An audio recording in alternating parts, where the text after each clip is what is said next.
NMC does not approve any of the medical colleges outside India. But there is a catch.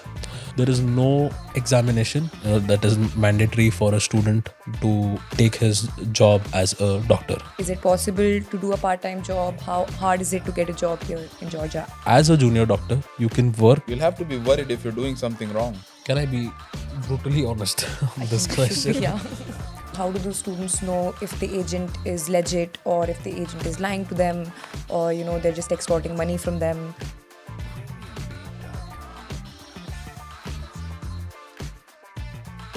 Hello everyone. So as you just saw on the screen, multiple barrage of questions that we're being bombarded with.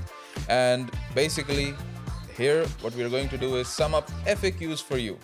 Very simply, all the frequently asked questions in a direct manner, back to back, which are solved for you in simple, concise way where you get the desired answer that you want. So welcome back. This is EduGradient's podcast. Today we'll be discussing FAQs. I'm Saket. At this point, I think final semester student, SCU Tbilisi, also marketing head in EduGradient. Hi guys, my name is Vaishvi and I am a fourth year medical student here in Tbilisi and I am working as a PR head for EduGradient. Hi, I'm Shubhangi and I'm again a fourth year medical student here. I'm studying in Georgian American University and I am managing CBME for now in the EduGradient. Hello everyone, my name is Dr. Prajwal and I am currently working as a junior doctor here in Godashari Hospitals in the Department of General Surgery, and also I'm the director and founder for EduGradient. Okay, so fellas, we have Vaishvi here who will get us through the questions one by one, and whoever answers out of the three of us, very definitely we reassure you that we are the most equipped to answer them at this point. Alright, so the first most commonly asked questions that the students have is the degree that you study here in Georgia, is it valid in India, and can they practice again after the degree completes in India? See, the major thing is, before there was a body called as Medical Council of India, it was MCI, and then it was dissolved, and now they've made NMC. What does NMC say? NMC does not approve any of the medical colleges outside India. They say it's not our responsibility because they practically cannot control what's happening outside India. So what do they say? They say that when you come back, you have to follow a set criteria that we have given, and they have created a rule book which is basically very popularly known as the Foreign Medical Graduate Licentiate rules, and it was released in 2021. So any student who is going outside, doesn't matter you're coming to Georgia, Russia, Ukraine, Philippines, probably some African country, probably America, you have to follow these rules, and when you come back you have to prove that you have studied in a medical university or your degree basically is following these guidelines. The first thing is, of course, it has to be in English. Second thing is the duration of your course should be a minimum of 54 months. Third thing is that apart from these 54 months of studying, you need to have a separate 12 months of internship, which should be very much similar to the CRMI guidelines which are issued along with the FMGE rule book. So CRMI is basically compulsory rotatory medical internship program that is done in India. So it has a set number of days for surgery, set number of days for internal medicine, and all the subjects that has to be followed. So you cannot do the internship. So basically, one of the biggest confusions that are which is actually existing is clinical postings or clinical attachments that you have similar, or is it equivalent to internship? So most of these countries don't have the term internship in general, right? So they have something called as clerkship. So it is equivalent to internship. So the government of India says that after completing your complete course, you need to have a dedicated 12 months of internship. So you're starting the internship on, let's say, 1st of August in 2025. You will be finishing that internship in not earlier than 1st of August 2026. So that is the criteria. And after all of this, 54 months English, 1 year of internship, you also need to be registered with the local body which is responsible to allow you to practice medicine. So here in Georgia, there is no examination that directly is applied or that is mandatory for a student to take his job as a doctor. But there is a catch.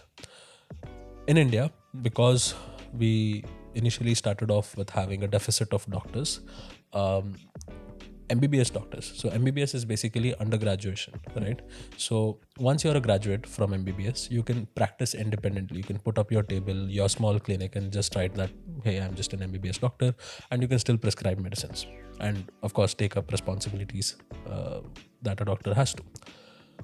But other countries, there is no requirement for them to have somebody independently practice, right? At this point, they want you to specialize. They want you to choose some field of specialty and do post graduation, and only then they allow you to run your practice independently, right? So in Georgia, we have a concept of junior doctor, right?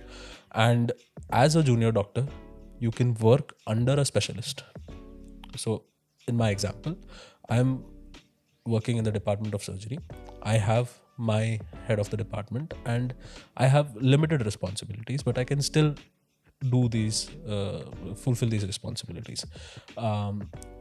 If I want to practice independently, of course, I will have to take up the NPDQE exam, do my residency, and then practice independently. So what happens here in Georgia is, whenever you want to practice as an independent doctor, you need to pass this NPDQ exam. But the government of India says a simple thing. It has to be at par with the local citizens as well. So even here in Georgia, at the level of undergraduation, once a Georgian student graduates, he can choose whether he wants to continue his journey as a junior doctor and then get into a research position, or he wants to change his field or whatever. And there are a couple of students that I know that do not want to continue post graduation and they just want to be in the form of junior doctor. So as a junior doctor, you can practice and it does not require any exams. And while all of the diplomas from all the universities which are recognized here in Georgia, just the diploma is enough for you to practice as a junior doctor, provided you get a job. Now, there are certain conditions for you to get a job. First is that you need somebody to sponsor your visa. So the hospital has to take up the responsibility of giving you a valid permission to stay here. So the immigration part comes in there. And second is you will have to know Georgian as a language. Correct? Basic communication language for you to interact with the patients. Now, this is checked by the hospital, who is offering you a job, whether you fit into the criteria or not. The government of India does not say practice there for 1 year as a doctor and then come back to India. It just says that you should be allowed to do it, and it should not be different from what is being offered to their local citizens. Now, there's a lot of kiosks on YouTube. A lot of you will see a lot of videos which says, if you study MBBS in Georgia, you will have to study for 9 years. You'll have to complete your residency and only then come back to India. But according to the documents, the legal terms that has been used, it says that you have to be registered with the authority which gives you the right to practice medicine, and that registration term itself is very much subjective to the country that you're practicing. So registration, the meaning of registration in India is different, the meaning of registration in Georgia is different, the meaning of registration in some other countries is different. So here you are registered with the Ministry of Health, of course, and you have the right to practice as a junior doctor. In India, as a junior doctor, you still can't perform surgeries. As a junior doctor, you still can't do specialist jobs, right? So it's pretty much the same. But The only difference is here you will be working under a specialist, so somebody will be guiding you. So if you consider all of these aspects, of course, you can study medicine from Georgia. And one of the major constraints of this FMGL license, it was given in 2021, right? So all the speculations, all the commentary that is going on is basically done by the, I would say, agents or people who have taken interest to decode the rule book. But actually there is no batch that has graduated after 2021. So whoever will be the first batch in 2021, they will actually understand on how it has come, what it has come, and so on. So studying medicine here in Georgia will not limit you in any sense, because it is following everything. That was about studies. But apart from studies, after getting admissions and all, a lot of students want to know, what's the weather like here? Do we get Indian food? Is it dangerous to study abroad? Of course, these are the common questions. So what do you have to say about that? About Indian food, frankly speaking, brothers and sisters, juniors who are watching this, I think Indian food is very easily and most readily available here. In the hostels you end up in, as soon as you come here, you're going to get Indian food. You're going to get all kinds of Indian food, vegetarian food, non-vegetarian food. And in every 2 to 3 kilometers, you'll find an Indian cafe or an Indian restaurant. It's booming. It's something that also the local population likes. They also like the Indian food. They know about the butter chicken, the garlic naan and everything.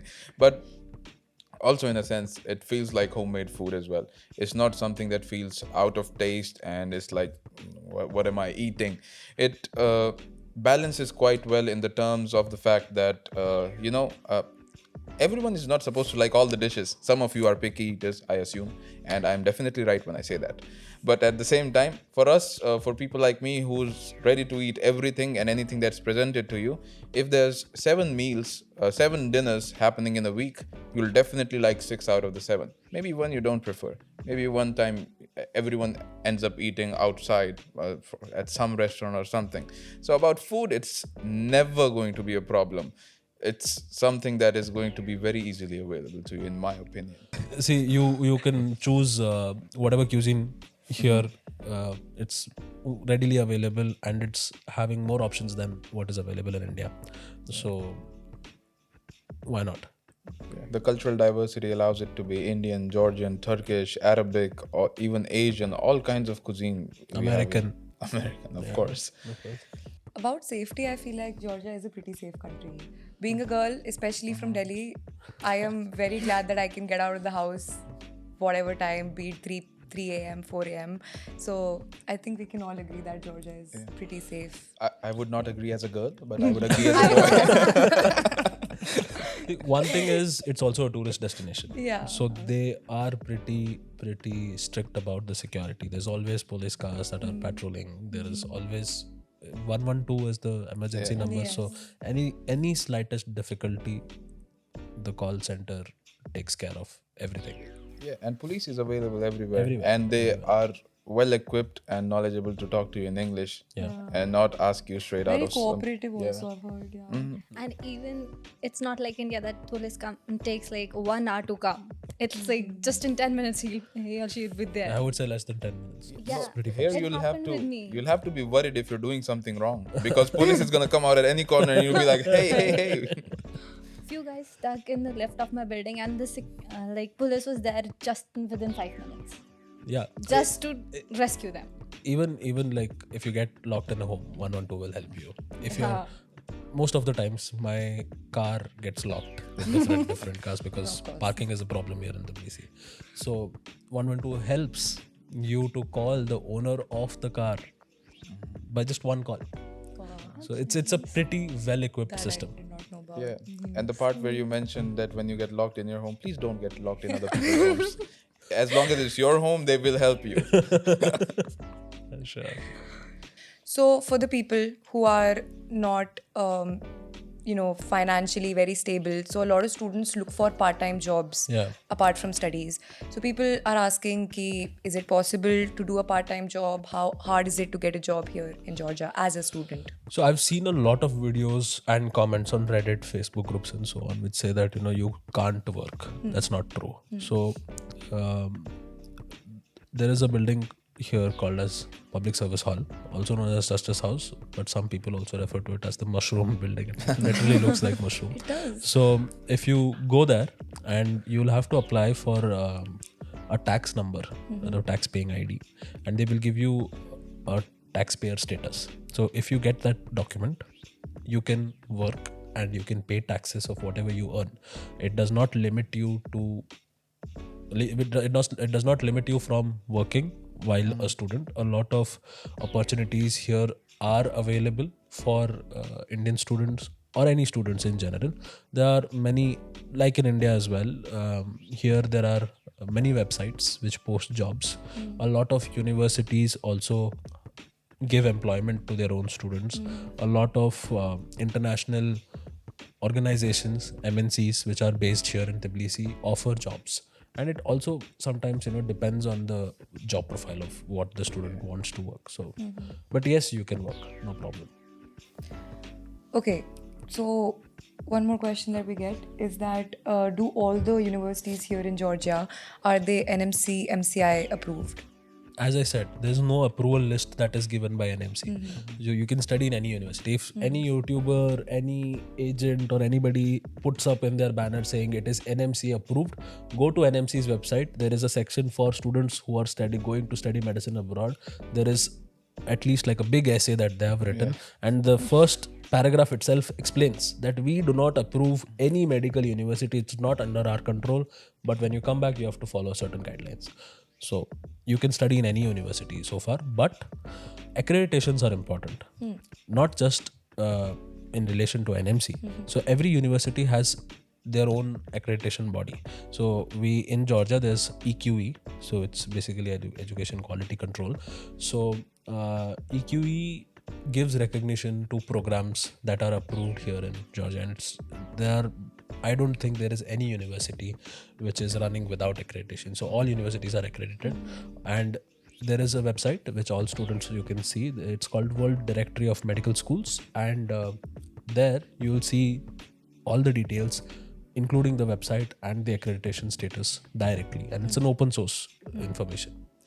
Okay, so like we all know that the NEET UG result just came out, and whichever student, whoever is planning on exploring options MBBS outside of India, they of course will go through an agent or a consultancy. So what do you think, like how do we know exactly, how do those students know if the agent is legit or if the agent is lying to them, or they're just extorting money from them? So how do you differentiate between that? Can I be brutally honest on this question? So there is no black and white in this sense, because see, there's a hierarchy of how it operates. So there's a university. From the university, there are people who have taken contracts of, I could say, admission rights to this university. These are the contractors basically. Sometimes you can directly reach out to them if you know them, or if not, these people have their own supply chain organized as agents in India, which you can find in your city. So they collect all the files. These files are either given directly to the university, or they are forwarded to the people who have taken exclusive admission rights sometimes, or these contractors that I mentioned, and they process it, and then they forward the application to the university. So it depends on which level you are approaching them. So if you approach somebody on tier 3, you are paying them plus the person above them plus to the university. If you approach a tier 2, you'll probably pay less. If you approach directly to the university, you probably pay nothing. Right? So it depends. So again, if some agent or some consultant is telling that we are getting you admitted here and there, I would say the only legitimate way to do is keep the transaction safe. Whatever money that you're paying to these people, pay it after you receive your admission letter. It's very simple. Makes sense. Because nobody will, dare to give you. I mean, it's possible. It's possible. Anything is possible. But the safest way is to first get an admission letter and then pay. Universities usually take less than a week. They first give you an interview, and after you finish the interview, you're given the admission letter, and based on that admission letter, it's not confirmed that you have an admission if you get an admission letter, but there are certain formalities like paying the fees, giving the documents, and all of that. And any student, any consultant who is legitimately doing the business, because at the end of the day, nobody's doing it for free. There's no free lunch. They are charging their fees, and they would not want their name to be hampered. But again, it's like the same thing. A bottle of water can be sold at 20 rupees and the same bottle of water can be sold at 200 rupees. So you need to choose and decide what you are paying for at the exact same services. We can also give in detail what are the prices. Of course, not on camera because we don't want to affect the businesses, but there is pretty much information on how much does a process cost, how much does a TRC cost, how much does a hostel cost, how much does application in the university cost, and so on. So if somebody is telling you that, okay, this is my consultancy charges and I'm charging you this, and they are mentioning you that, okay, for visa services, this is what we are charging. Because the Georgian visa, it costs approximately less than $100 officially, right? But the documentation takes a couple of more. But somebody is telling you, we will charge you $1,000 just for visa. It's fake, right? So if you want more information, you can just reach out to the email or WhatsApp or whatever form of communication you guys want to. We can help you out in understanding the actual fees, and then you can decide whether you want to pay less or more through the consultant. I think it's also better to talk to the students who are studying here currently. There is a problem in that. A lot of students now have, you might see, before there were very raw videos of, see, this is my hostel, this is where I study, this is where I do, and so on. But now a lot of students are taking it to YouTube, telling that, this is how it operates, this is what we do. If you want admissions, just contact through us. So there's a commission that every student earns in that, which is not a wrong thing, I would say. I'm not against it, but there can be interests. If you talk to a student, every student will say my university is the best university. No no student will say that, okay, I am studying in this, but maybe the other university is better. Nobody says that. So when we are talking to students, it should be strictly, what's the experience like, what's the exams like, what's the study process, how many festivals do you have, and so many other things. But when it comes to admissions, if the student is giving reference of, sometimes there are students who help other students out, probably they don't even charge money, and sometimes they give references to other admission agencies who charge money. So it depends on who you're talking. So I would not like to generalize everybody. Okay. Obviously, you're wondering right now, why should I listen to this random group of people and not a consultancy or an agent who's obviously done much more admissions than... we're not giving you admissions, we're giving you guidance and support on how it works. And you must think that, oh, I should go to the consultancy, they know everything, they work, there's a business. That's exactly the point. There's a business. We're here to debunk it and let you know that it should not be a business, and it should be very simple for you. They are consultants because they're still there. They are not people who have been through the struggle of deciding a college, coming to a different country, doing everything by themselves, getting a degree, trying to figure out where they're going to end up as a doctor. We have someone who's graduated, someone who's in the middle of their degrees, and someone who's about to graduate. So here you're going to get different perspectives on how to navigate this journey and how to end up in a situation and in a university that is most feasible and the best according to your circumstances. So as we know that recently, Abhi, there's been in the past few years, there's been a flow of students coming into Georgia to either study medicine, mostly medicine, other courses also, not just from India, from other countries also. So I feel like this would be a very common question to a student about racism, discrimination here in Georgia. I think the men in black should answer it. Well, having the unfortunate pleasure and displeasure at the same time of having a slightly darker tone as compared to many people, especially I'm in the Caucasus, I'm in a different country where people are white skinned.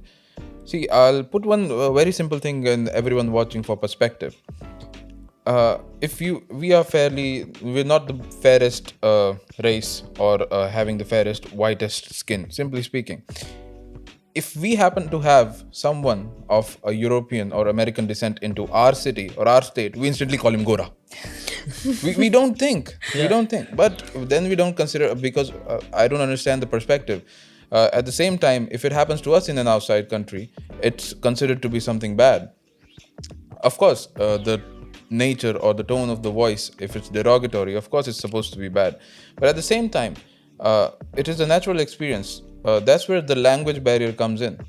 If and only if you learn very simple, basic etiquette and words to exist in a country, because India is not like Georgia, Georgia is not like India. Tbilisi is not the same as, for example, Haryana or Chennai or Tamil Nadu for that sake. You have to adjust. You can't expect the things to be the same as you were in your origin place. Because if you go in with those expectations, you're going to say everything is different to me. Of course, it's different to you. You're in a different country. If you wanted the things to be the same for you, you would have been in your hometown. One thing which is very important is too much is lost in translation. Yeah. So it's always better to know the Exactly. language. And see, this is one thing that I would say to all of you guys, whether you're in your first year or your final year, whenever you are watching this podcast. When you are in a country, you have to behave like you're one of them. You can't go out of the way and say that, I will stick to how I was raised or whatever practices I had in my home and I will not change it, right? What do I mean by this? One of the major differences between us and these people is the food. Right? And being a doctor, it's very logical to answer you that. So certain foods have certain orders, right? Onions, garlic, which we use regularly, they use in a very minimal quantity. Yeah. In my house, probably when I'm cooking, I consume at least a kilogram of onions every week, right? They use it probably for 2 months. We use it in every meal. Yeah, they for them 1 kilogram of onions. Is a lot. Yeah, one kilogram of onions is probably going to be for an entire this thing. Okay. And very shortly, summing up, one thing for you guys is civic sense. Matter of fact, saying if you go into the army, you're not going to show up with long hair, shorts, and slippers, right? You're going to be held to certain standards. And if you come to a different country, if they have etiquettes and norms that are followed in public, if the country is a quiet country and you're going to make a mess and be very loud, it's not going to end up being good for you. Even if someone disturbs the peace in your hometown, you're going to be mad at them to an extent. Of course. So if you do the same to other people in other countries, you're going to have to face a barrage of words or some actions. So the best outcome or observation to summarize this is racism is not something that happens by itself. Sometimes it is invited, but at the same time, as long as you try to adjust yourself, it's not going to work up against you. Most of the times, it's going to end up being in your favor. As soon as you speak a couple of Georgian words, all the Georgian population opens up to you. They consider you as one of their own people. There was the situation when one of the grandmas that we were just walking. I spoke to her both in Georgian and Russian. She literally treated me like her own son. She was so loving. She gave me apples. I was like, wow, no problem. So we have to gel in. Georgian hospitality is one of the best in the world. Yeah. So you'll be fine. They take care. They take care of you. Okay, so patient exposure is one thing that every student who wants to do medicine, become a doctor, they have this doubt in their head, because we know that the exposure in India is pretty well. but when you go to a different country, how is it going to be here in Georgia? Actually, it is very relative. Very relative. Because the standards that you are seeing is coming from the most populated country in the world. Exactly. Now, when there are 3 million people staying in Georgia, you can't expect a lot of patience, right? But universities play a key role. How do they play a key role? So, certain universities have tie ups to certain clinics. Yeah. Now, some universities have better clinics on their portfolio, some universities do not have an exposure. I will not name the clinic, but when I was studying, I had an oncology class, right? And it was in my final year, but it was based at a palliative care center, and we had 3 patients. By the end of my rotation, we maybe had 6 patients. But at the same time, when we went to, for example, surgery, we met a lot of patients. So it depends. Even in my hospital, the patient load is high compared to what is the population and everything, but it's not going to be very high as in India. So it depends on the clinic, it depends on where the student is going. But of course, all the students can choose to do observerships, can choose to do additional postings and anything at their convenience to gain this exposure. So apparently, yeah, there's a less clinical exposure. And me studying in my 7th semester, I was thinking that there's no exposure. I've not been seeing patients. I've just go to the classes and stuff. Though I just started my clinical years in my 7th semester, just before starting my clinical semester, and as a student who's not still sure which specialty choose on further, I want to get exposure from every department. So therefore I joined the surgery observership under Dr. Lasha, and that helped me a lot. And I also got to know, like, yeah, I was really interested in surgeries, and assisting him was a lot fun. Going to the patients, taking rounds, like checking up, it was fun. It is exposure when you want it to happen. Exactly. It takes initiative. It takes initiatives. It depends upon you, basically. All right. So, Abhi, I feel NEET UG is done. A lot of people are thinking, should we go to abroad to study? Should we, take a drop year and study NEET again? So, what do you think? What advice would you want to give them? From personal experience, I've taken 2 drop years. I personally think I should have instead dropped off a 16-story building. What I'm trying to say here is, obviously that's relative to everyone's family situation, financial situation, given a certain year. If possible, I would probably skip my drop years and start medicine. It would save me 2 years of my time. And at the same time, I also don't regret taking my drop years, because that's made me into the person I am. But speaking in terms of pure medical timeline, career timeline, I would not recommend multiple drop years to anyone, from my experience at least. Let's ask the youngest one. So apparently I passed out my 12th when there was COVID. So as soon as I gave my exams, COVID hit. COVID batch.